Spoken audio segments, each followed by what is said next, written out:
성도가 된다 하는 것은 예수 안에서 천국을 유업으로 함께 물려받을 가족이 된다 하는 말입니다. 좋은 말 같죠? 과연 좋은 말이지. 그것을 확인하고 성도의 삶을 다짐하는 것이 성찬에 참여하는 것입니다. 그런데 성찬을 바울이 지난주에 해석해 주기를 주의 죽으심을 주께서 오실 때까지 전하는 것이다 그랬죠. 그래서 예수 그리스도가 나를 살리기 위해서 고난당하시고 죽으셨다. 그리고 우리가 그 은혜를 받아 지금 살고 있는데 나에게 일어난 이 놀라운 은혜를 다른 주변에 있는 사람들에게 자랑하는 것, 여기까지는 사실 문제가 잘 안 됩니다. 우리가 잘 못할 뿐이지. 그런데 합당치 않게 먹고 마시지 말아야 한다 라고 바울이 말할 때 여기서 이제 우리에게 갈등이 주어지게 됩니다. 문맥상으로 주의 몸과 피를 먹고 마신다 하는 것은 하나님의 나라에서 함께 살아야 할 가족으로 사는 것이다, 그런 의미라 했습니다. 그렇다면 여러분 교회 성도가 된다는 걸 다시 한번 생각해 보아야 되지 않을까요? 하나님을 믿으면 하나님과만 잘 지내면 되는 줄로 알았는데 하나님과 엮여있는 사람들이 있다는 것을 미처 생각하지 못한 것입니다. 처음부터 하나님이 알려주지도 않았고 교회 올 때 목사님들이 알려주지도 않았습니다. 결혼이 사랑하는 남녀가 만나서 가정을 이루는 거지만 그 두 사람만의 문제가 아니고 가족과의 연결되어 있다 하는 것과 비슷한 내용입니다. 물론 사는 것은 두 사람이지만 부모 형제와 엮일 수밖에 없죠. 자, 이 이야기는 우리 한손교회에만 국한되는 것이 아닙니다. 사실 우리 주변에 보면 예수 믿는 진상들이 늘 물어서 있잖아요. 그들과도 가족이 되어야 된다 하는 말입니다. 이게 참 고민스럽습니다. 교회는 그리스도의 몸이기 때문에 그렇죠. 예수님은 그 진상들을 위해서도 십자가를 지셨기 때문에 그렇습니다. 그리고 그들이 진상일수록 하나님에게는 어쩌면 더 아픈 손가락입니다. 그렇죠, 그죠? 이 내용들이 제 마음을 좀 힘들게 했습니다. 대충 외면하고 신앙생활을 해왔기 때문에 그렇습니다. 나만 잘하면 되지, 우리 가족만 잘 믿으면 되지, 우리 교회만 잘하자, 그렇게 지금까지 살아왔단 말이에요. 그런데 하나님이 지금 성찬을 통해서 아니라고 하시니까 하나님이 마음을 바꾸실 것 같지는 않아요. 우리에게 바울을 통해서 하신 이 말씀의 내용을 바꾸실 것 같지는 않아요. 그렇다면 싫어도 내가 마음을 바꿀 수밖에 없는 일이잖아요. 그래서 일단 이렇게 정리했습니다. 천국에서 좀 멀리 떨어져 사는 가족으로 살자. 좀 먼 동네에서 그 정도로 일단 제가 마음을 정리했습니다. 여러분은 어떤지 모르겠어요. 신앙이 종교가 아닐 때 우리는 이런 결정을 해야 될 일에 직면합니다.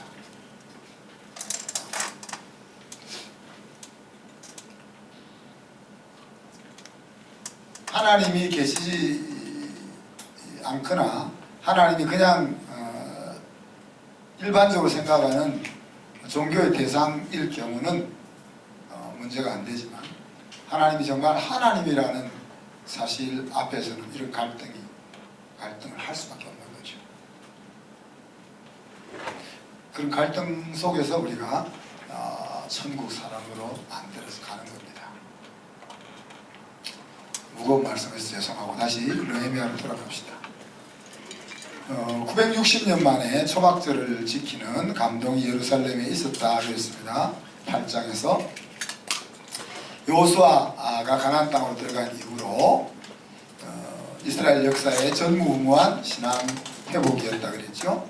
그들은 하나님이 하신 일을 기억하고 하나님께 온전한 마음으로 나아갔습니다.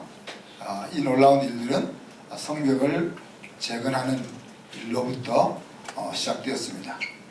그래서 일주일 동안 축제 속에서 큰 즐거움이 성 안에 가득했습니다. 말씀 사경회가 열리고 성회가 열렸습니다. 이때 분위기를 우리가 1907년 평양에서 살았으면 좀 알 텐데, 평양에서 살다가 내려오신 부모님이 계신 분 안 계세요? 평양 부흥 때 요한 웨슬레로 시작된 18세기 영국의 영적 부흥운동에 대해서 그 당시의 상황을 묘사한 좋은 글귀가 하나 있습니다. 그거를 당나귀도 성령 충만했다. 그 한마디가 그 당시 영국의 영적 부흥이 얼마나 사회에 큰 영향력을 미쳤는가 하는 것을 보여주고 있습니다. 그래서 기분 좋고 신나는 일이 있을 때는 어지간한 일은 그냥 이해되고 넘어가잖아요.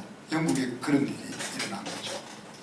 하나님의 은혜가 너무 놀라우니까 그동안 우리를 힘들게 했던 문제들이 크게 문제가 되지 않는 그런 시기였다 하는 이야기가 당나귀도 성령 충만했다, 그런 표현을 쓰고 있습니다. 근데 이야기가 여기서 끝나는 것이 아니고 오늘 새로운 국면으로 전개되고 있는 거죠.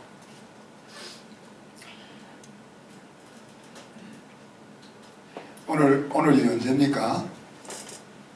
6월 30일 이러지 마시고 오늘이 언제죠?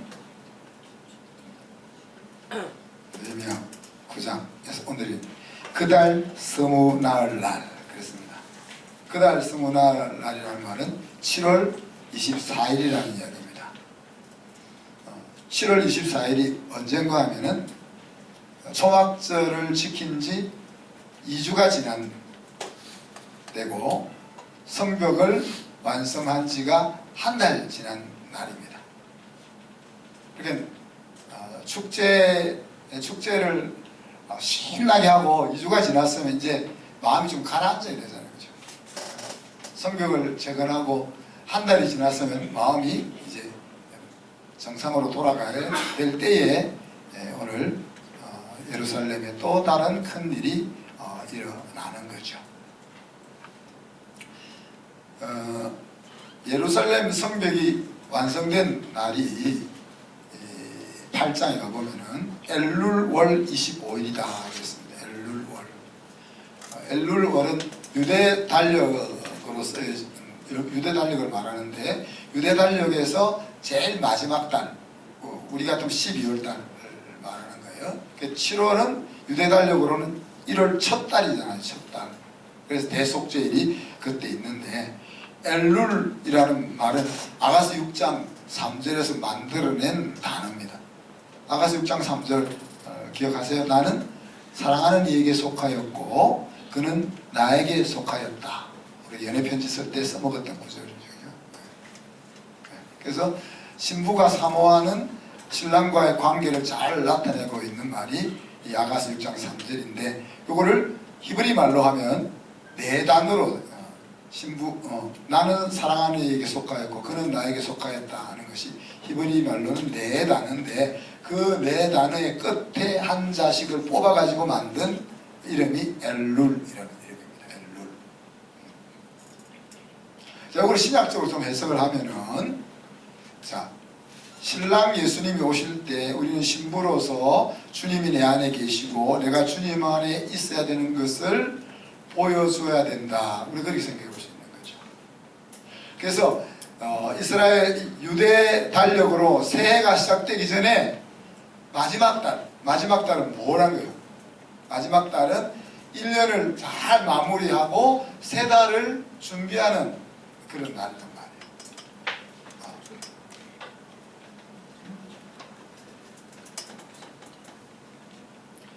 이제 그때 이제 그 성벽이 재건됐다는 말도 의미가 있잖아요, 그죠? 이제 새로운 신앙의 부흥이 시작되기 전에 신앙 하나님 신앙을 장애하던 요소들을 제거하는 그 달이 엘룰룰인 거죠. 그리고 이제 7월 1일, 그러니까 한 6일이 지나서 7월 1일 날 일주일 후에 그러니까 에스라가 이스라엘 백성들을 모았습니다. 그죠? 수문 앞 광장에 모았습니다. 그리고 새벽부터 정오까지 율법을 낭독했습니다. 오늘 8장 이야기입니다. 우리가 한 5, 6개월 전 이야기입니다. 그리고 율법을 낭독해서 율법을 깨닫게 했습니다. 그러자 다음 날 7월 2일 날 족장들과 제사장들과 레위 사람들이 이제 에스라를 모시고 율법을 밝히 알고자 연구하는 모임을 가지게 됩니다. 이들이 율법을 같이 읽으면서 연구할 때 딱 마음이 모아진 곳이 어디겠어요? 초막절이라는 곳에 마음이 딱 모아진 겁니다. 그리고 우리가 하나님이 이 가나안 땅을 우리에게 주시면서 나라를 세우실 때에 이렇게 중요하게 주셨던 이 날을 우리가 잊고 지냈구나. 이것이 우리에게 큰 문제가 되는구나 하는 것에 이 사람들의 마음이 딱 모아져 가지고 뭘 한 거예요? 7일 동안 축제를 한 겁니다. 7일 동안 셀러브레이션을 했습니다. 이제 축제가 뭔지 잘 알겠죠, 그죠? 카니발 이런 거 아니고 뭐 퀴어 축제 이런 거는 아니에요. 아니고 정말 우리가 celebration or learning 그런 거죠, 그죠? 우리 지난 졸업식 전날 했던 우리 아이들이 성품 축제 중고등 아이들이 하나님 꼬람대오를 가지고 축제를 하는데 애들이 셀러브레이션 제대로 이해하고 있는 것 같아요. 그런 게 축제단 말이에요. 그런 축제를 하고 축제 끝날 때도 이제 다 같이 모여서 성회로 모였다 그랬습니다.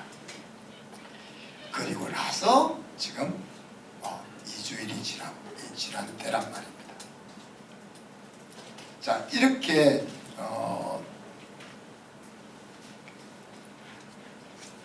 2주일이나 지난 성벽 완공 후는 한 달이 지난 뒤에 뭔가 새로운 영적 시도를 한다는 것은 이들이 받았던 은혜가 그냥 쇼에 의해서 만들어진 그런 은혜가 아니라는 걸 우리가 이야기해 주는 거죠. 정말 마음 깊은 곳에 스며들었던 감동이 그들에게 있었구나 하는 것을 우리가 짐작해 볼 수가 있는 겁니다.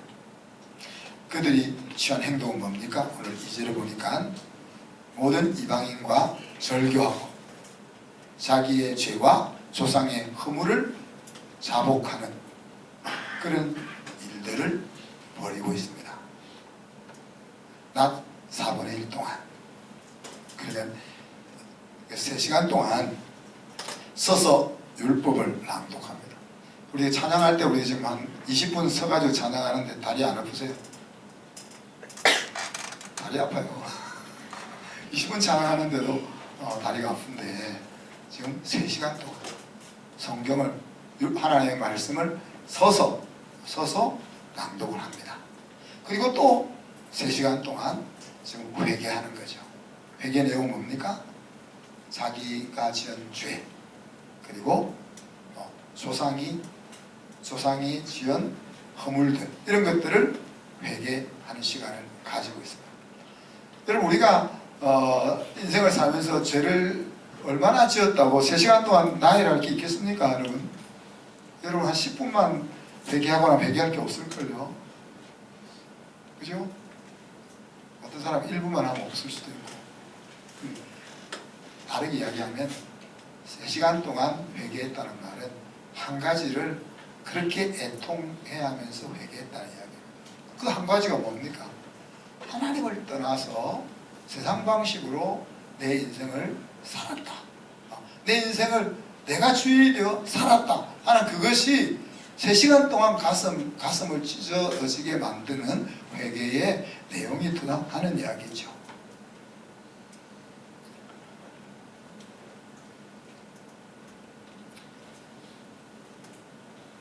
회개는 죄 짓지 않는 것보다 더 힘든 일입니다. 안 믿는 사람들은 잘못했어 그러면 다 용서받는 것이 우습다 말하지만 여러분 그냥 우리가 말로 잘못했다가 아니라 정말 나를 믿고 신뢰하고 모든 것을 기대를 걸고 있는 그 사람 앞에 그 사람을 거역한 것을 인정한다는 것은 얼마나 힘든 일인지 모릅니다. 내 실패를 인정하는 것이고 그 부끄러움을 무릅쓰는 일이고 뿐만 아니라 앞으로는 그런 일을 다시는 저지르지 않겠다 하는 것이 포함되어 있기 때문에 회개는 능력이다 그렇게 말할 수 있죠. 여러분 우리 사울 왕과 다윗 왕을 비교해 보면 사울 왕이 뭐 크게 잘못했습니까? 제사 한번 지는 거, 그죠? 다윗은 간음죄도 벌이고 살인죄도 저질렀는데, 그런데 사울은 회개하지 않고 다윗은 눈물을 흘리며 침상을 적시며 회개함. 베드로와 유다를 비교하면 유다는 은삼심장에 예수님을 팔았고 베드로는 예수님을 저주하면서 3번이나 부인했습니다. 뭐 서로 삐까삐까하죠. 그러나 유다는 자기 잘못을 깨닫고 제사장에 가서 나 이거 잘못했다 내가 실수했던 거야 라고 물으려고 했습니다. 그죠? 물으려고 했지만 안 됐을 때 그냥 남자답게 자기 목숨을 스스로 끊음으로 자기의 죄를 처리했습니다. 그러나 베드로는 회개함으로써 다른 인생을 사는 거죠. 이 잘못을 인정하고 뉘우치고 돌이키는 이 회개로부터 인생의 진정한 회복이 있다, 시작되었다 하는 것들을 우리가 항상 기억할 필요가 있습니다.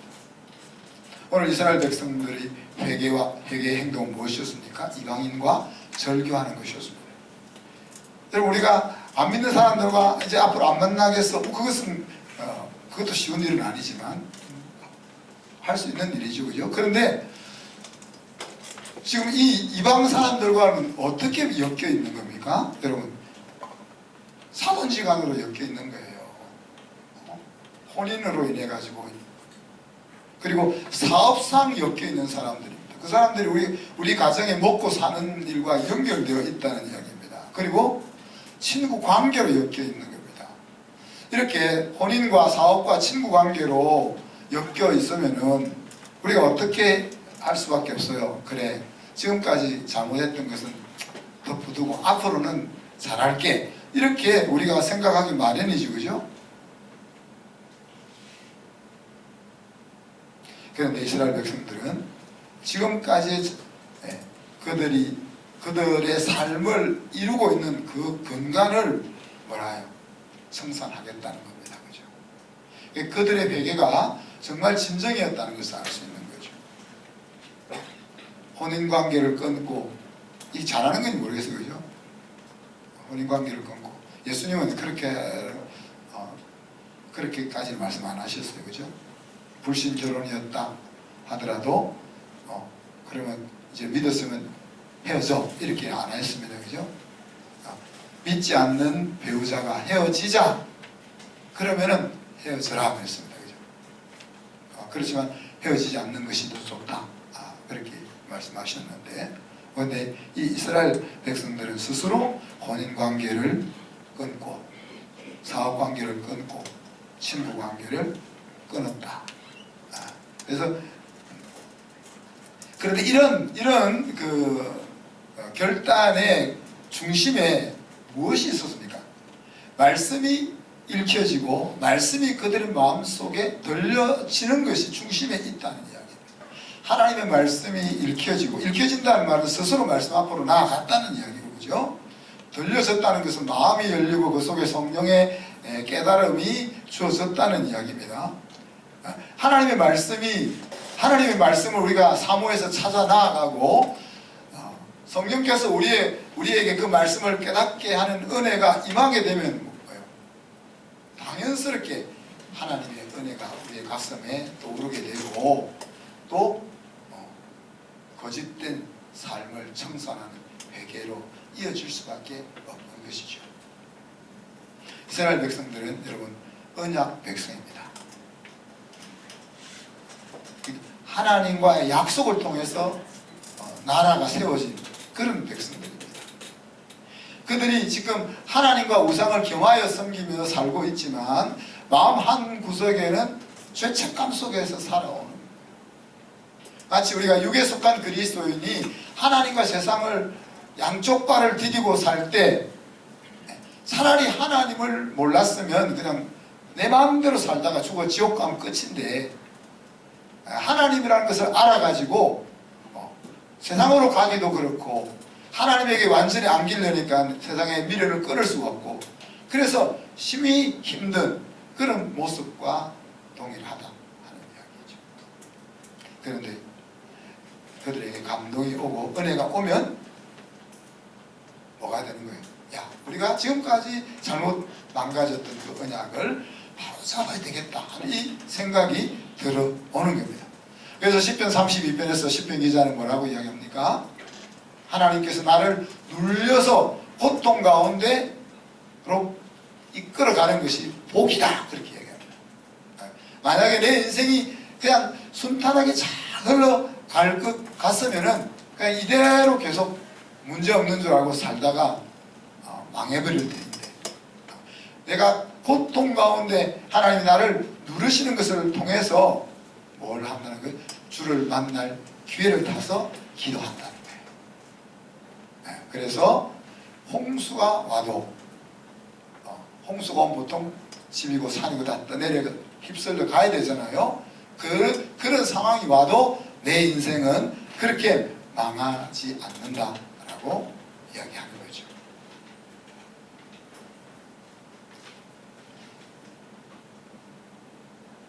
초막절을 지키는 감동으로 그들의 삶은 끝나지 않고 파괴되었던 언약을 복구하는 자리까지 한 걸음 더 나아갑니다. 그들이 발견한 것은 무엇입니까? 2주 동안 곰곰이 생각해 보니까 이대로 우리가 축제하고 끝 이렇게 해서는 우리가 또 옛날 같은 인생일 수밖에 없겠다. 그렇다면 그 길을 가지 않기 위해서는 무엇을 해야 될까?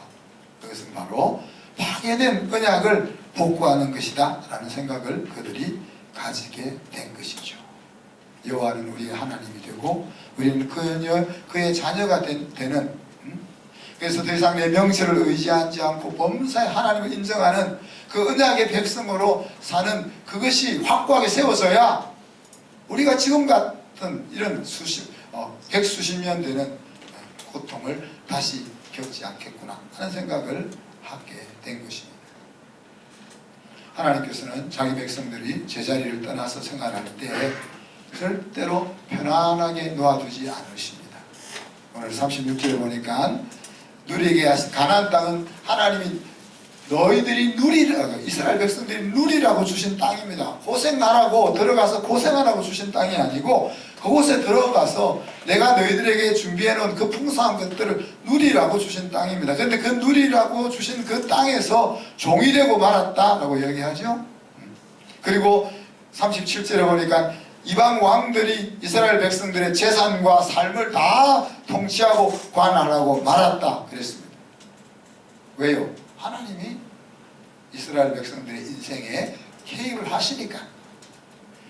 만약에 우리가 하나님의 백성의 자리를 제대로 걸어가지 않고 있는데도 문제없이 잘 살고 있다면 그것은 내가 잘 가고 있는 것이 아니고 하나님이 기다려주는 것일 뿐이라 하는 것들을 우리가 명심해야 하겠습니다.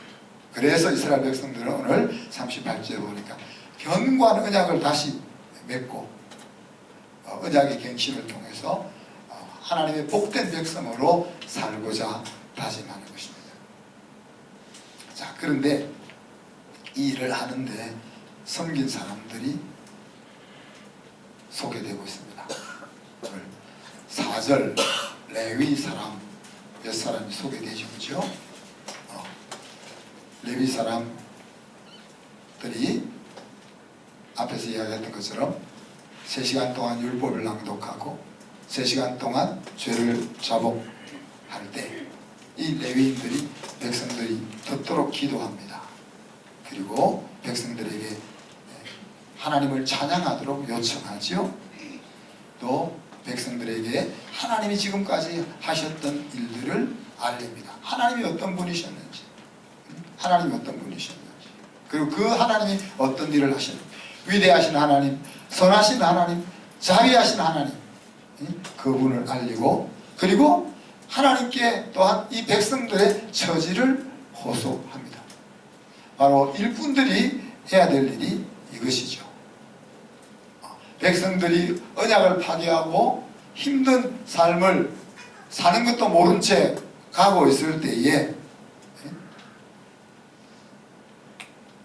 그들의 마음속에 하나님의 역사와 하나님의 은혜가 가슴 속에 살아나도록 하는 것이 일꾼의 역할이라고 할 수가 있겠습니다. 바로 바나바들과 순장들 그리고 우리 교역자들이 이 일을 해야 되는 거죠. 그리고 성도들은 그 일꾼들의 말에 귀담아 귀를 기울여야 좋은 일이 일어나는 겁니다. 그죠?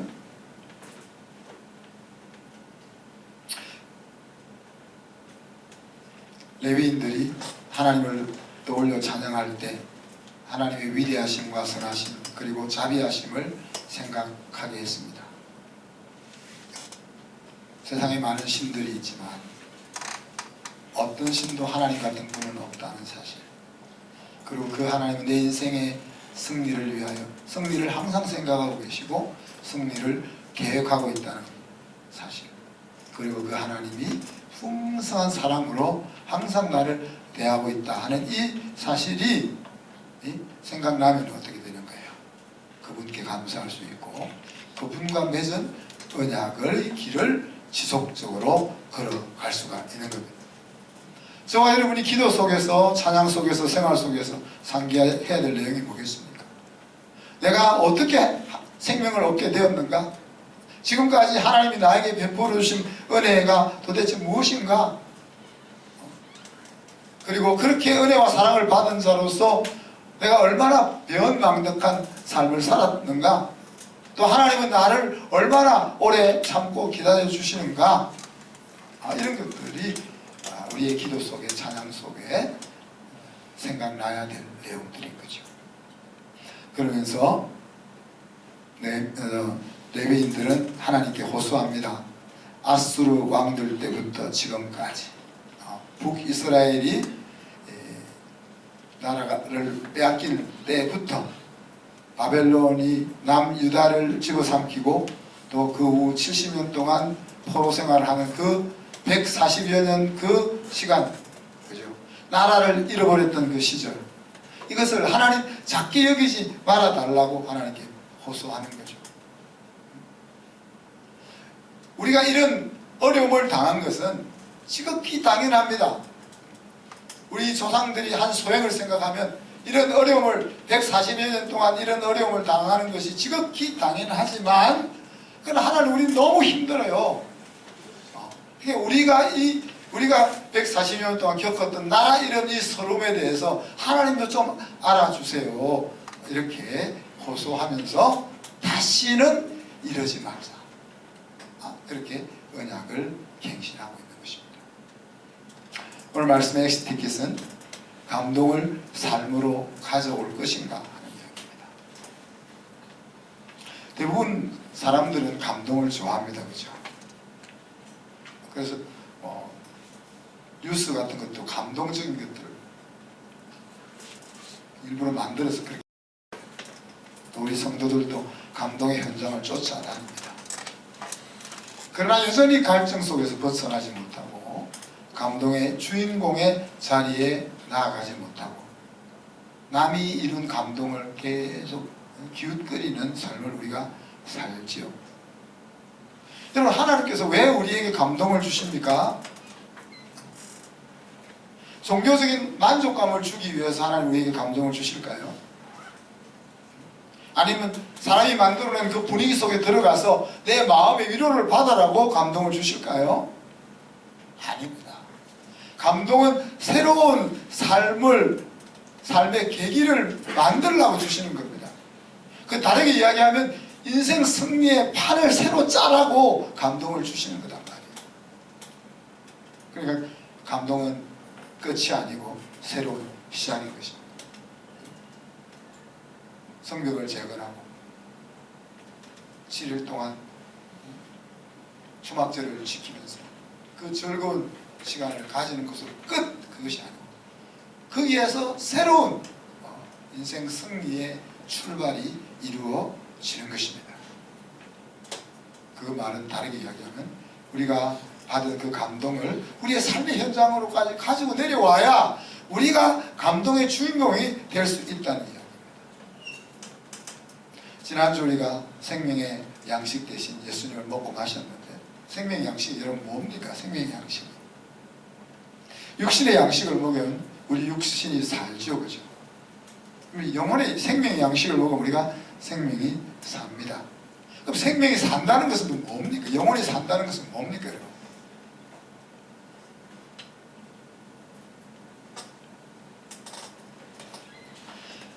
그것을 좀 더 총체적으로 표현하자면 생명의 양식은 우리의 인생의 판을 새로 짜게 만들어주는 가치관을 자라게 하는 양식입니다. 하나님의 백성은 어떤 사람이고 하나님의 백성은 어떤 식으로 사는 것이고 하나님의 백성의 인생 승리는 무엇인지 하는 그 가치관을 자라게 해주는 것이 생명의 양식입니다. 여러분이 매일 읽는 성경이 그래서 그 생명의 양식인 것이고 매주 예배를 통해서 듣는 말씀이 그 양식인 것입니다. 여러분, 이 말씀을 들음으로 주의 성찬에 참여함으로 내 인생이 어떻게 해야 승리하는 것인지 내 인생이 어떻게 해야 진정한 행복인 것인지 하는 그 제대로 된 판을 짤 수가 있다는 이야기입니다. 그래서 이번 한 주간 동안 여러분 인생의 판을 말씀의 양식으로 좀 정리하는 한 주가 되기를 축복합니다. 여러분의 깊은 소망입니다. 여러분의 사업과 직장에 있어서 또 자녀를 양육하는 데 있어서 사람들과의 인간 관계 속에서 어떤 판을 짜야 될 것인가. 제가 새벽마다 우리 그 사업을 하는 성도들을 위해서 기도하거든요. 뭐 다른 분들을 위해서 기도하죠. 뭘 기도하겠어요, 제가? 사업 잘 되라고 기도하겠어요. 사업 잘 되라고 기도하죠. 그럼 사업 잘 되라고 기도한다고 사업이 잘 되겠어요? 그럴 것 같으면 사업 잘 안 되는 가게가 없어야죠. 사업이 잘 되라고도 기도하지만 하나님이 잘 되게 하실 수밖에 없는 판을 짜라고 제가 기도합니다. 매일. 하나님이 만약 여러분의 가게에 와서 야, 내가 왜 너 가게에 사람을 몰아보내야 되겠냐 물어볼 때 하나님, 이러니까 하나님은 우리 가게에 사람을 몰아보내줘야 됩니다 라고 말할 수 있는 판을 짜라는 이야기입니다. 여러분, 그 생각이 하나님이 들어서 그래, 너 말이 맞네 라고 생각이 들어야 되는 거예요.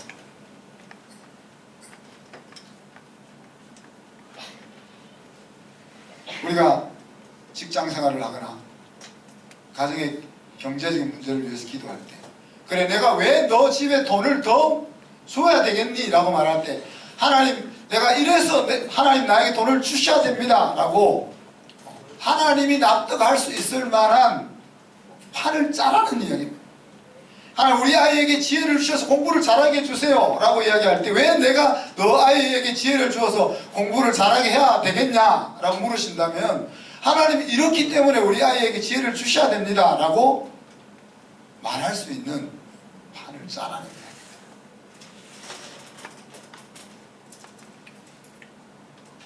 여러분 이것이 하루아침에 되는 일은 아니겠지만 여러분 매주 나와서 예배드리면서 말씀 듣잖아요.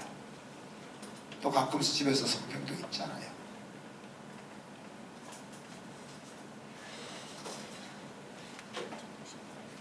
그 판을 짜는 게 힘들 것 같지만 재밌습니다. 그리고 판을 짜놓고 나면 하나님 어떻게 일하는지 좀 답답하기도 하지만 기대도 됩니다.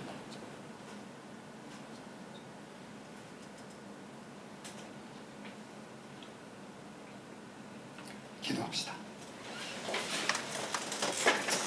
하나님 사랑과 은혜를 감사합니다.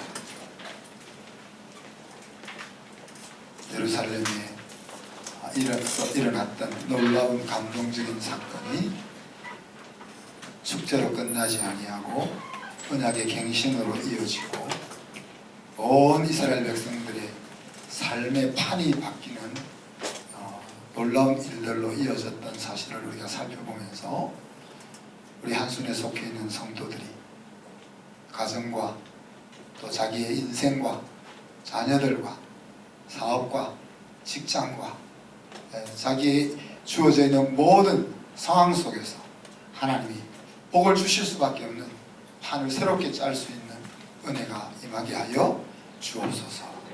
감사드리며 예수 그리스도 이름으로 기도하옵나이다.